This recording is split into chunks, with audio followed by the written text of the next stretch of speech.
And let anyone who is thirsty come. Let anyone who wishes to take the water of life as a gift. Amen.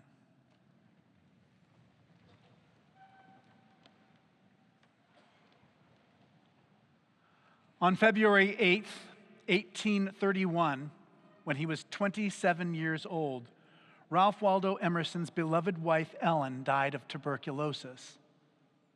He writes this in his journal. 5 days since Ellen went to heaven to see, to know, to worship, to love, to intercede. Reunite us, O thou Father of our spirits. There is that which passes away and never returns. He goes on to write, this miserable apathy I know may wear off. I almost fear when it will.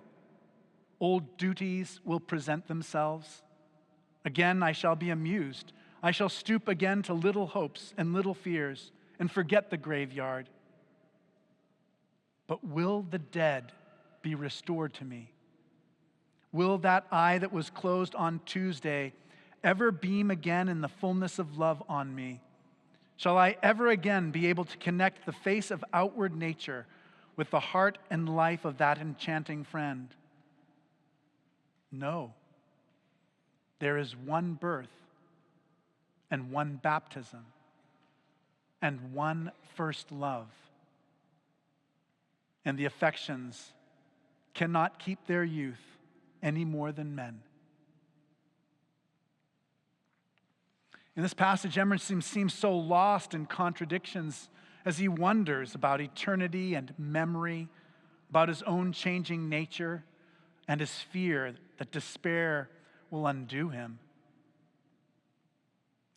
Over the last few days, I've been feeling a bit like this too. And it's not just because of the national news. On Tuesday, my father-in-law, Glenn, died unexpectedly, and yes, tragically too. Then on Wednesday, our 32-year-old nephew, Keone, took his own life. Now, these are not distant relatives. We see them all the time. I remember the first time I met Glenn and what we sang together at that karaoke bar in Honolulu. He used to make it seem as that there's nothing that pleased him more than to see me at work on an all-you-can-eat buffet. And in my imagination, I keep seeing Keone as a small child. I'll never forget his curiosity and gentleness and openness, or what I learned from him about being a father. Then on Thursday night, we had our last Cathedral Education for Ministry worship service. We're saying goodbye to 2 trans households who are becoming refugees and moving abroad because they feel targeted and unsafe in the United States. That night, we also celebrated 4 choristers who were graduating. Maybe you guys can stand up so everybody just can see you. These are fine young men.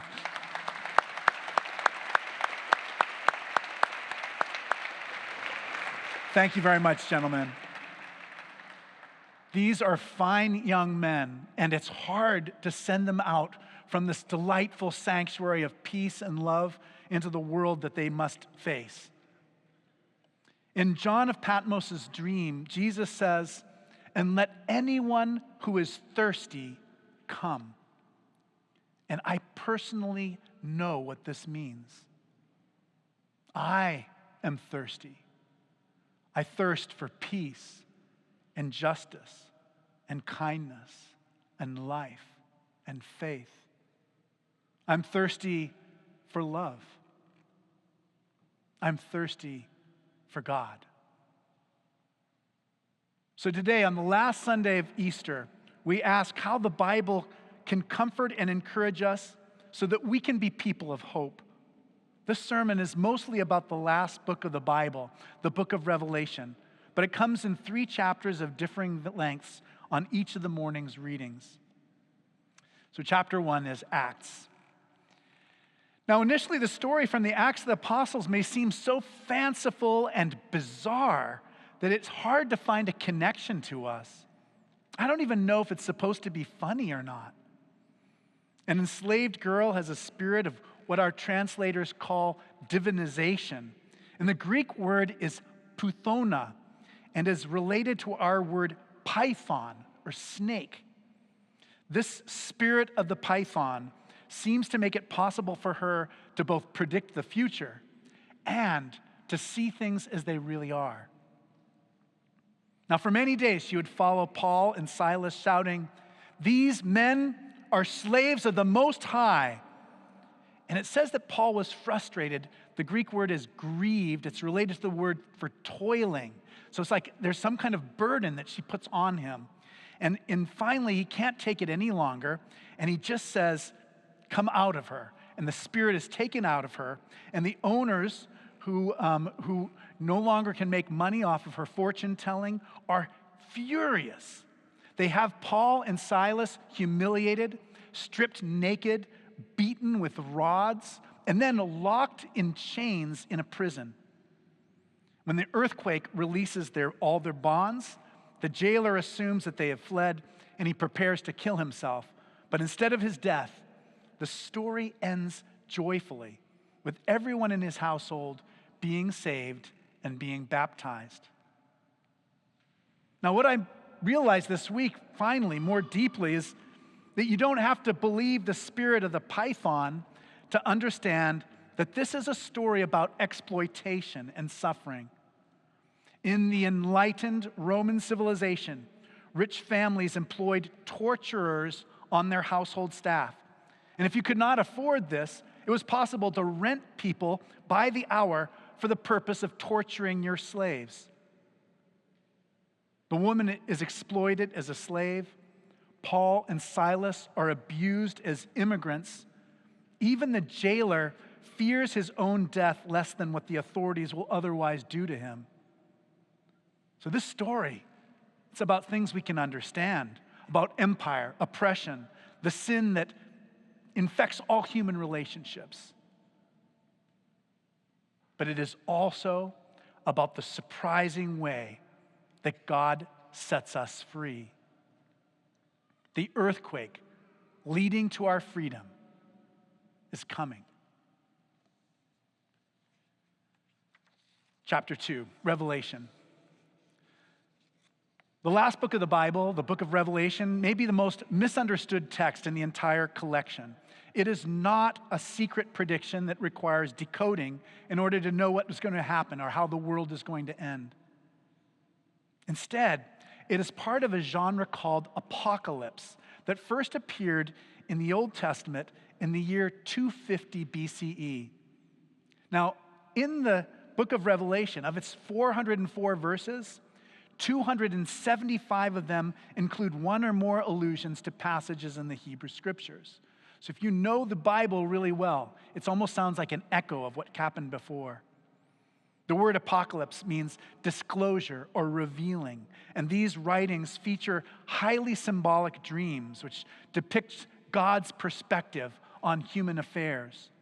It is prophecy in the sense that it is a word from God, spoken through a prophet, to warn and comfort the people. I think the main thing for us to remember as we hear these words is that this was written during the time immediately after the Emperor Nero, during the reign of Emperor Domitian. So that's between 81 and 96 CE. So it's not primarily a message to us, but rather a circular letter to 7 particular churches trying to survive the days of the Roman Empire. And so these are about specific problems they face. And in this window right here, you'll see we have an image of the 7 churches, angels of the 7 churches in the stained glass window to remind us. But the main thing that they faced, the main struggle, was that each Christian had to face a terrible decision. On the one hand, they were asked to deny Jesus in order to avoid persecution, in order to be truly part of the Roman Empire. On the other hand, they could choose the truth, following the truth and the challenges and the demands that it would make on them. So in a dream, John of Patmos hears about the Lion of Judah, the root of David, a messianic king, a conquering military warrior. But what he sees is instead a lamb. This is the symbol of how Jesus overcomes his enemies, not by killing them, but by dying for them. The Lamb leads a multi-ethnic army who conquer by bearing witness to the power of love. Terrible plagues, like the ones described in the book of Exodus in Egypt, are not enough to change people's hearts. But Jesus, through his own suffering, is able to accomplish this. Now, I believe that no human is the real enemy here. Instead, these dreams are about dark forces that distort our behavior toward each other and toward the world. I can't explain the whole vision. It would take too long, although I'm so tempted to do it. But the vision begins with these two beasts, one which represents military domination and other dominates economic domination. And it also is about the propaganda that says that all power that is in the government comes from God. So in order to participate in trade, the second beast requires all people to wear the mark of the beast on their right hand or on their forehead. And this mark is sometimes called the anti-Shema. Now, the Shema is the most central prayer in Judaism. And Shema means to hear. And the prayer starts like this: Hear, O Israel, the Lord is our God. The Lord is one. So instead of having that prayer on your forehead, on your hand, the beast wants to mark you with another sign. And that sign is the number 666. So what does this mean? Substituting a prayer for a number. Well, the Hebrew Bible, in Hebrew in general, all the letters are also numbers. So if you put all the numbers together, the number that you get for Nero Caesar is 666. But we would miss the point if we thought that this was about ancient history or about something that's so far distant that we would never see it. John believes that all nations eventually become beasts. They all come to treat power and economic security as a false god, which demands total allegiance. John of Patmos saw that this was true of Babylon, Persia, Greece, and Rome. And he would point to this dynamic in our own day with the Russian Federation, the People's Republic of China, and the United States of America. But it will not always be like this. Revelation describes the final battle that takes place on a plain in northern Israel called Armageddon, where over history many wars have been fought. And there, a great hero prevails, covered with blood, his own blood. This is the Lamb who was slain, and the only weapon he carries is the sword of his mouth. He saves his followers, and the defeated receive what they want: to exist by themselves and for themselves. And then a marriage takes place. A marriage takes place between heaven and earth, and there will be no temple because God will be so tangibly present to everyone, everywhere. Let anyone who is thirsty come, because Jesus, who loved and died for this world, will return to make all things new. Chapter 3, John. I love that our gospel includes Jesus' final prayer, the one that he said with his friends. And he says that just as he is in the Father and the Father is in him, his followers will enjoy the same intimacy with him and God. And it's funny in Greek because there's only a slight difference between the word for in and the word for one. And it's a rough breather. So a rough breather basically looks like an apostrophe reversed, and it tells you to pronounce the word hen instead of en. So that's the slight difference between in and one.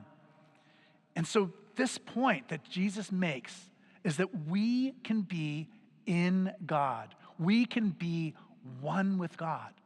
It's an extraordinary claim. Jesus promises that this is what we all inherit as our birthright. And faith in this truth, it can make all the difference in our lives. The German theologian and pastor Dietrich Bonhoeffer was himself stripped naked and killed by the Nazis only just before the Allies liberated his concentration camp. And an English prisoner named Payne Best reports that his last words were the following: "This is the end. For me, the beginning." But before this, years before this, on November 26, 1939, Bonhoeffer was preaching at a Remembrance Day communion service. So it's where people remembered the dead. And the people who were in the congregation, they'd all lost people in World War I. So this was his sermon to them. And it's a little bit long, but I cut the last part out after the 8:30 people's eyes started glazing over. But this is it, and it's worth hearing. So this is what Bonhoeffer said: "You are invited to a victory celebration, the victory of Jesus Christ over death. We do not like to speak of victories in our lives. It is too large a word for us. We have suffered too many defeats in our lives, too many hours of weakness. But isn't it true? The Spirit within us longs for this word, yearns for the final victory over sin, over the anxious fear of death in our lives." He goes on, "Today we proclaim and believe this against everything that we see around us, against the graves of our loved ones, against the dying nature outdoors, against the death that the war casts over us once again. We see the reign of death, but we preach and believe in the victory of Jesus Christ over death."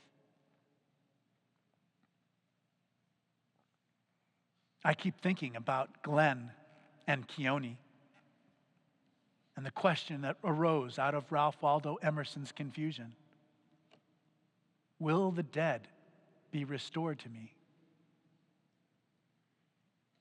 And I think that the answer is yes. The God who created us is more powerful and surprising than an earthquake. And in the end, the emperor will not have the upper hand, because Jesus is already making things new. We will be in God. We will be one with God. And let anyone who is thirsty come.